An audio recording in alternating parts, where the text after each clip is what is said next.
যখন গতকালকে রাতে কালেমার পতাকা টানিয়েছে, সেই নিউজটি আজকে সকালে ইরশাদের মাইক্রোফোন থেকে আমরা সারা দেশে প্রচার করেছিলাম।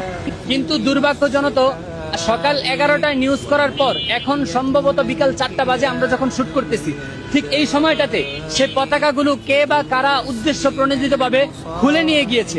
তারা এখান থেকে এই পতাকাগুলো খুলে নিয়ে গিয়ে তারা এটা হয়তো বুঝাতে চেয়েছে, কিংবা তারা এই মেসেজ আমাদেরকে দিতে চেয়েছে এই দেশে সব ধরনের পতাকা থাকতে পারবে, কিন্তু কালেমার পতাকা, লা ইলাহা ইল্লাল্লাহ মুহাম্মাদুর রাসূলুল্লাহর পতাকা থাকা সম্ভব না। 56,000 বর্গ মাইলে মুসলমানদের দেশে মুসলমানদের কালেমার পতাকা উড়ানো কি আদৌ দোষ ছিল?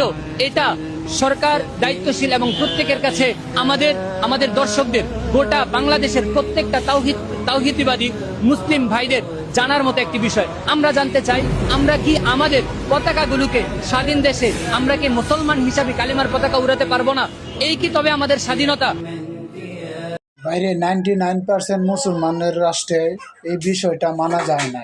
আপনারা কি বলেন?